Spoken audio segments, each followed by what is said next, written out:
Welcome to SP smart hybrid comparative schooling system. बच्चों, यहाँ पे मैं आपको जो असाइनमेंट है पार्ट 2 का motion in a straight line and motion in 2 dimension, उसका असाइनमेंट का वीडियो सॉल्यूशन मैं आपको यहाँ पे दे रहा हूँ।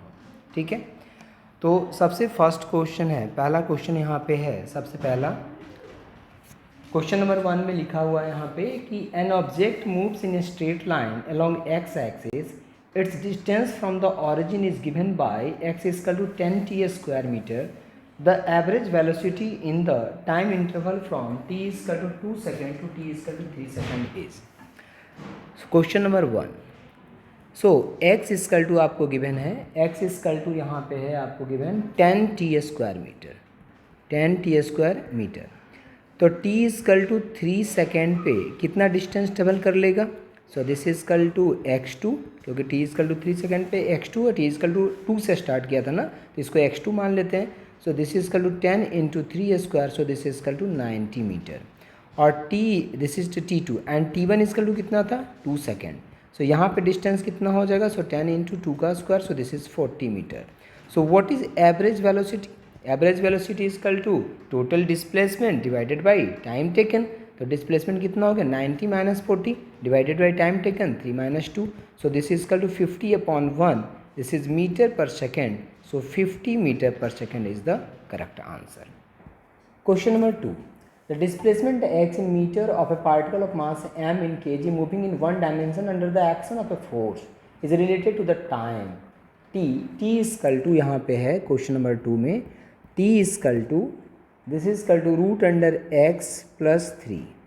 ठीक है, the x coordinate of the particle when its velocity is 0। x coordinate, x की वैल्यू आपसे पूछ रहा है जब इसकी वेलोसिटी कितनी हो जाएगी? 0। सो इसको हम ऐसे लिख दें, अगर root under x equal to this is t minus 3। So square करोगे दोनों तरफ, तो x इक्वल टू कितना हो जाएगा? t माइनस 3 का whole square. So this is equal to t square minus 60 and plus कितना हो जाएगा? 9। सो अगर डिस्प्लेसमेंट को आप डिफ्रेंशिएट करते हैं विथ रिस्पेक्ट टू टाइम, तो क्या मिलेगा? वेलोसिटी। सो डिफ्रेंशिएट करें, so this is dx upon dt and this is the velocity equal to 2t minus 6। और बोला वेलोसिटी जब 0 होगा, आपसे पूछा था x coordinate of the particle when its velocity is 0। तो वेलोसिटी 0 होगा, तो वेलोसिटी 0 तो 2t माइनस 6 इक्वल टू कितना? 0। तो t equal to 6 upon 2, so this equal to 3 second. So displacement कितना हो जाएगा?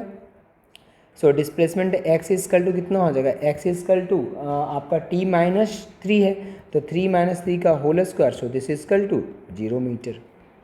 0 metre is the correct answer. Now question number 3।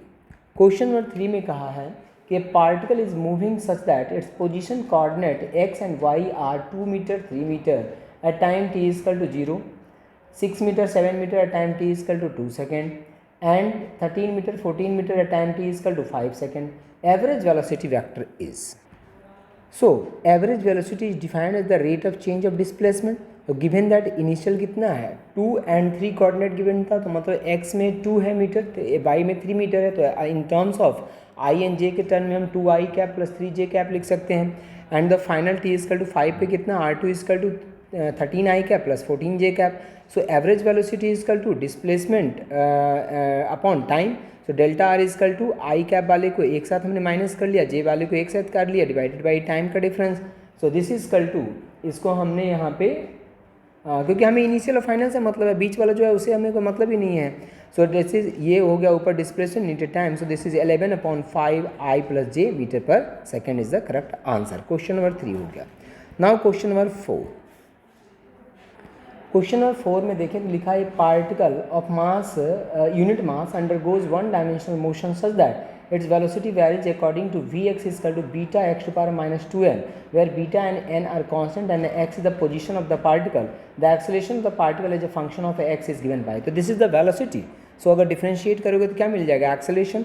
So dv upon dt is the acceleration. तो dv upon dt करेंगे तो इसको differentiate करेंगे तो माइनस 2n जो है वो बाहर आ जाएगा, into beta x to power minus 2n minus 1 हो जाएगा। and acceleration of the particle is given by acceleration is equal to dv upon dt. So this is equal to dv upon dt को हम और क्या लिख सकते हैं, dv upon dx into dx upon dt, या dx upon dt क्या हो जाएगा, velocity. So this is dv upon dx into v. क्योंकि ये देखो हमने dv upon dt नहीं निकाल सकते, सॉरी यहाँ पे dx, क्योंकि यहाँ पे x के टर्म में, अगर ये t के टर्म में होता तो हम सीधे डिफ्रेंशिएट कर देते, dx अपॉन dt कर देते, तो वो dv अपॉन dt कर देते, तो हमारा एक्सेलेरेशन आ जाता. लेकिन वेलोसिटी जो है इन रिलेशन इन x है, रिलेशन इन t नहीं है. अगर t के रिलेशन में होता तो हम इसको dv अपॉन dt लिख देते और डिफ्रेंशिएट करते तो हमारा एक्सेलेरेशन आ जाता. लेकिन x के और v का रिलेशन है तो हमने dv अपॉन dx निकाला और यहाँ पे वैल्यू हमने dv अपॉन dx का पुट कर दिया इनटू वेलोसिटी का, तो वैल्यू गिवन नहीं है, दोनों को पुट किया तो ये हमारा आंसर यहाँ पे आ गया. नेक्स्ट है क्वेश्चन नंबर 5. क्वेश्चन नंबर 5 को अगर हम देखें तो if the velocity of a particle is v equal to at plus bt square where a and b are constant, then the distance travel by it between 1 second and 2 second is. तो देखिए यहाँ पे v equal to at plus bt square है, and what is v equal to ds upon dt होता है. So ds upon dt equal to at plus bt square. सो यहाँ से cross multiply कर दिया तो ds इक्वल टू हो गया at plus bt square into dt हो गया. अब इसको हमने तो यहाँ से हमने s निकाल लिया. अब s निकाल लिया तो s जब t इक्वल टू 1 पुट करेंगे तो s की वैल्यू ये आ जाएगी, और जब t इक्वल टू 2 पुट करेंगे तो s की वैल्यू आ जाएगी.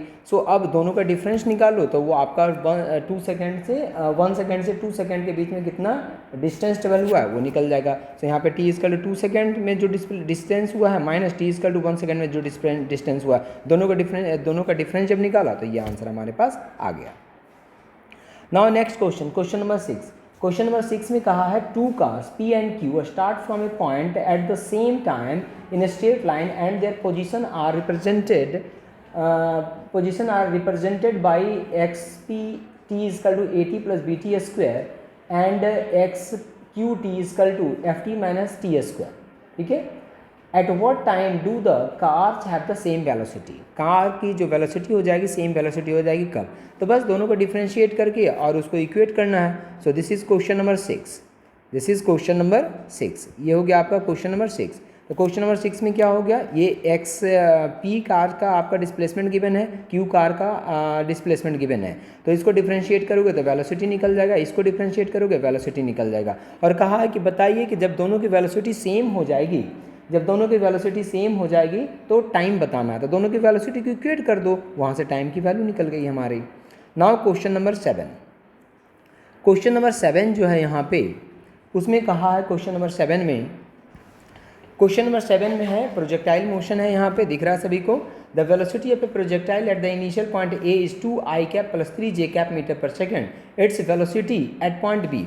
इस पॉइंट पे वेलोसिटी कितनी हो जाएगी. तो हम जानते हैं बेटा कि प्रोजेक्टाइल के केस में जो हॉरिजॉन्टल वेलोसिटी है वो कभी चेंज नहीं करता. हर एक पॉइंट पे हॉरिजॉन्टल वेलोसिटी क्या रहता है, सेम रहता है. मतलब कि अगर यहाँ पे 2i cap plus 3j cap था तो यहाँ पे भी x डायरेक्शन में जो वेलोसिटी है 2i कैप ही होगा. और यहाँ पे y डायरेक्शन में क्या होगा, यहाँ पे अपर डायरेक्शन में था तो यहाँ पे डाउनवर्ड डायरेक्शन में. सो -3 कितना हो जाएगा, j कैप हो जाएगा. So 2i cap minus 3j cap is the correct answer. 2i cap minus 3j cap first part is the correct answer है इसका. क्वेश्चन अगर 8 को हम देखें तो a projectile is fired from the surface of Earth with a velocity 5 metre per second at an angle theta with the horizontal. Another projectile fired from another planet with the velocity of 3 meter per second at the same angle follows a trajectory which is identical with the trajectory of the projectile fired from the earth. The value of acceleration due to gravity on the planet is. ठीक है. तो same trajectory both should have the horizontal range, same horizontal range and maximum height. So हमने इसको equate कर दिया. सो equate जब करेंगे तो 5 square upon g equal to 3 square upon कितना हो जाएगा ए. सो यहाँ से ए जो है बेटा जो उस पर एक्सेलेरेशन जो होगा वहाँ पे, ठीक है, एक्सेलेरेशन की वैल्यू जो उस प्लैनेट पे आ जाएगी 3.5 मीटर पर सेकेंड स्क्वायर यहाँ पे आ जाएगी बेटा. ठीक है, यूनिट उसमें गिवन है. सो 3.5 मीटर पर सेकेंड स्क्वायर. आप मैक्सिमम हॉरिजॉन्टल रेंज को इक्वेट कर लीजिए दोनों पे, या फिर मैक्सिमम हाइट को इक्वेट कर लीजिए, दोनों में आंसर आपका आ जाएगा. Next is question number 9. Question number 9 में है आपका यहाँ पे, क्वेश्चन नंबर 9 में है कि if the magnitude of sum of two vectors is equal to the magnitude of difference of two vectors, the angle between them is. तो A vector plus B vector का मैग्नीट्यूड जो है बेटा क्या कर रहा है, if the magnitude of sum of the two vectors is equal to A vector minus B vector, sum जो है डिफरेंस के बराबर के मैग्नीट्यूड के बराबर, दोनों तरफ स्क्वायर कर लो तो कितना हो जाएगा, ए मैग्नीट ए का स्क्वायर प्लस कितना हो जाएगा, दिस इज बी का स्क्वायर प्लस कितना हो जाएगा 2, this is A dot B and this is equal to A का स्क्वायर प्लस कितना हो जाएगा बी का square and minus 2 A dot कितना हो जाएगा बी। सो ये तो कैंसिल आउट हो जाएगा बेटा, so क्या बच जाएगा 4 A dot B equal to कितना हो जाएगा 0, so A dot B equal to 0, so A और बी तो 0 होगा नहीं, और ए और बी को डॉट प्रोडक्ट हटता है तो क्या आता है A B cos theta and this equal to 0, A B 0 हो नहीं सकता बेटा, so cos theta equal to 0, so theta equal to कितना हो जाएगा 90 degree, this is the correct answer. Next is question number 10, एक कार, तो क्वेश्चन हमने पढ़ दिया, a start from rest and accelerate at 5 metre per second square at t equal to 4 second, A ball is dropped out of the window by a person sitting in the car, what is the velocity of the acceleration of the ball at t equal to 6 second. So अगर देखें यहाँ पे तो velocity of the car at t equal to 4 second equal to v equal to u plus at हम लगाएंगे, so this equal to 20 metre per second हो जाएगा। The ball is dropped at that instant. This means the horizontal velocity of the ball is 20 meter per second. So velocity will remain constant as there is no horizontal acceleration. Horizontal direction में तो velocity constant होगी क्योंकि horizontal में कोई acceleration है नहीं, अब जब ball drop कर दिया तो।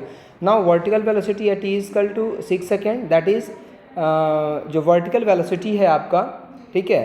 Now vertical velocity at t is equal to 6 second, that is delta t is equal to, मतलब चेंज इन टाइम हो गया ना, 4 सेकंड से स्टार्ट हुआ था 6 सेकंड के बीच में, तो चेंज इन टाइम कितना हो गया 2 second.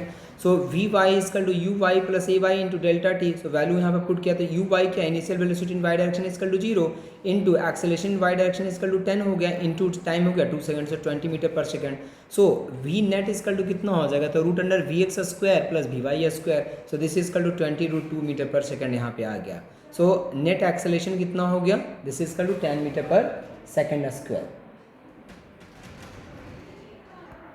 Question number 11, question number 11 में है particle moving in a circle of radius r with uniform speed taken a time t to complete one revolution. If this particle were projected with the same speed at an angle theta to the horizontal, the maximum height attained by it equal to 4r. The angle of projection theta is then given by. So देखिए यहाँ पे आपको given है कि जो complete a circular path of radius r, the time period equal to कितना हो गया t, टाइम पीरियड हो गया आपका कितना t, so speed of the particle v equal to 2 pi r upon कितना हो गया t। So we know that कि हम लोग जानते हैं maximum height equal to h equal to v square sine square theta upon 2g होता है। सो h इजकल टू कितना है 4r, वैल्यू पुट किया वहाँ से तो साइन थीटा की वैल्यू यहाँ पे ये आ गई। इन्वर्स में हमने निकाला है क्योंकि थीटा जब भी पूछता है तो इन्वर्स में अगर आपको वैल्यू नहीं पता है, नोन नहीं है, तो हम इन्वर्स में हम लिखते हैं, तो इन्वर्स में यहाँ पे हमने लिख दिया है। Now next question is question number 12। Question number 12, question number 12 में कहा है a ball is projected with a velocity 10 metre per second at an angle of 60 degree with the vertical direction, its speed at the highest point of it trajectory will be. तो देखें यहाँ पे जो highest point होता है बेटा, highest point पे जो वर्टिकल डायरेक्शन में वेलोसिटी होती है वो 0 हो जाती है। सिर्फ वेलोसिटी किस डायरेक्शन में होती है, हॉरिजॉन्टल डायरेक्शन में। हॉरिजॉन्टल डायरेक्शन में वेलोसिटी कितनी होती है, u cos of theta, so this is equal to u cos theta, so u equal to 10 cos 30 degree, angle equal to 30 degree, so this is equal to 5√3 is the correct answer. Now question number 13, question number 13 में है आपका कि the position vector of a particle r as function of time is given, function of time is given by r is equal to 4 sin 2 pi t into I cap plus 4 cos 2 pi t into j cap, where r is in meter, t in second, and I j denote the unit vector along x and y direction respectively. Which one of the following statement is wrong from the motion of a particle? तो इसमें देखिए बेटा, तो position vector r is equal to आपको ये given है। For finding velocity we have to differentiate, हमें differentiate करना पड़ेगा, सो डिफ्रेंशिएट किया तो ये आ गया। Finding the acceleration we have to differentiate the velocity with respect to time, तो डिफ्रेंशिएट किया तो एक्सेलरेशन आपका ये आ गया। Hence we can say that acceleration is along minus r. Acceleration को देखें तो यहाँ पे कितना आ रहा है, -2 पाई स्क्वायर इंटू आर, तो माइनस आर आ रहा है, आर आ रहा है यहाँ पे। And we find the magnitude, then we get velocity का magnitude is equal to 8 pi आ जाएगा। ठीक है, इसको जब स्क्वायर करोगे, इसका स्क्वायर करोगे, इसका स्क्वायर करोगे, root under this square plus this square, तो आपका 8 पाई आ जाएगा। ठीक है, so and centripetal acceleration equal to v square upon r ही होता है। लेकिन यहाँ पे अगर ऑप्शन देखें बेटा तो ऑप्शन में लिखा हुआ है फर्स्ट में magnitude of the velocity of particle is 8 pi metre per second. मैंने बहुत सर्च किया इस पर, तो ये सारा करेक्ट है, ये भी करेक्ट है, ये भी करेक्ट है, ये भी करेक्ट है, ये भी करेक्ट है। लेकिन एक्चुअली कई क्वेश्चन में ये क्या हुआ था कि यहाँ पे 8 पाई नहीं 8 लिखा हुआ है और इसी को आंसर करेक्ट बोला हुआ है, करेक्ट आंसर। तो यहाँ पे पाई दे दिया है, हालांकि पाई यहाँ पे मिसिंग होना चाहिए था, तब ये इनकरेक्ट होता, ठीक है, रॉन्ग होता, ठीक है, बट यहाँ पे पाई गिवन है। तो इस तरह से ये यहाँ पे देखें तो यहाँ पे चारों सही था, अगर पाई नहीं होता तब ये इनकरेक्ट आंसर, रॉन्ग आंसर हमारा होता। Now next question is question number 14। तो क्वेश्चन नंबर 14 में है बेटा, यहाँ पे क्वेश्चन नंबर 14 में कहा है कि in a given figure A equal to, तो फिगर यहाँ पे बनाया नहीं गया है, ठीक है, यहाँ पे डायग्राम नहीं बनाया गया। मैं डायग्राम बना देता हूँ अभी। यहाँ पे डायग्राम क्या था इसमें, जो क्वेश्चन नंबर 14 है उसमें एक डायग्राम है। डायग्राम ये है कि यहाँ पे एक सर्कल है इस तरह से, और यहाँ पे ये सेंटर है, और यहाँ पे एक पार्टिकल है, पार्टिकल इस तरह से मूव कर रहा है, और ये रेडियस यहाँ पे r है, और ये जो है यहाँ पे एक्सेलेरेशन a है, और यहाँ पे जो है एंगल है, and this angle is 30 degree. यहाँ पे जो एंगल है वो 30 डिग्री है। क्वेश्चन कह रहा है कि in the given figure a equal to 15 metre per second, acceleration equal to 15 metre per second square है। Represent the total acceleration of the particle moving in the clockwise direction in the circular radius r equal to 2.5 metre, r equal to 2.5 metre है। For a given instant of time the speed of the particle is, आपको यहाँ पे क्या निकालना है, speed of the particle. So आप यहाँ पे क्या करेंगे, आपके पास जो इन्फॉर्मेशन है उसके according, so centripetal acceleration a c equal to this equal to a cos of कितना हो जाएगा 30, so this equal to 15 into √3/2, so this equal to ये हो जाएगा इतना metre per second square. So centripetal acceleration, और centripetal acceleration equal to v square upon कितना होता है, आर होता है। So v square equal to a c into r हो जाएगा। So we equal to root under a c into r. इसकी value जब आप पुट करेंगे, यहाँ पे वैल्यू पुट करने के बाद आपका जो आंसर है यहाँ पे this equal to 5.7 metre per second square, आपका मीटर पर सेकेंड स्क्वायर नहीं, वेलोसिटी है, मीटर पर सेकेंड आंसर आएगा।